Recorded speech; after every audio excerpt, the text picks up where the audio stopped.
Hello everyone, हजुरलाई स्वागत छ नयाँ दिन नयाँ भिडियोको साथ।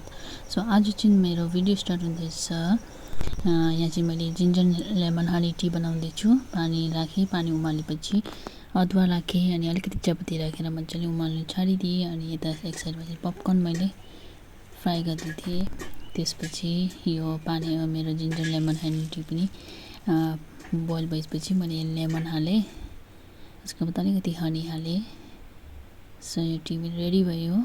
सो पपकर्नसँग इन्जोय गर्दैछु मेरो मर्निङको जिन्जर लेमन हनी टी। हजुरहरू जरुर ट्राई गर्नुहोस्, बहुत टेस्टी हुन्छ। मिन्स माइन्ड फ्रेस गर्छ नि।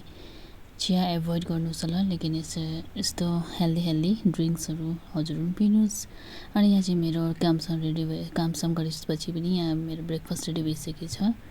ब्रेकफास्टमा चाहिँ थियो आज चाम्रे भात, चाना फ्राई, अनि मैले बनाएको आमको अचार अनि ड्राई फिस पिक्कल पनि मैले बनाएको थिएँ। त्यहीसँग इन्जोय गर्दैछु।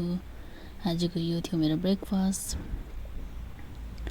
अनि त्यसपछि यहाँ चाहिँ हामी आज यस्तो हल्का सानो प्यार, अब हाम्रो सिस्टर चाहिँ जानुहुँदैछ दूसरा जग्गामा, त्यही भएर हल्का हामी भेट्नु जाऊँ भनेर यता फतिमा कन्भेन्ट सिस्टरहरूको यता आएको थिएँ।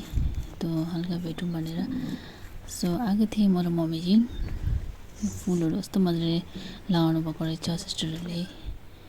बहुत ही ज़्यादा चेन्ज भएको रहेछ पहिलाको भन्दा त।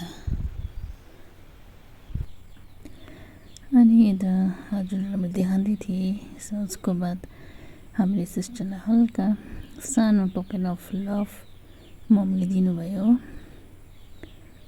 सो उहाँ सिस्टर हो, जानुहुँदैछ अब हाम्रो प्यारिस छोडेर दोस्रो जग्गा। सो मैले मेरो सानो ह्यान्डमेड बुके दिएको थिएँ सिस्टरलाई, एकदम खुसी हुनुभयो।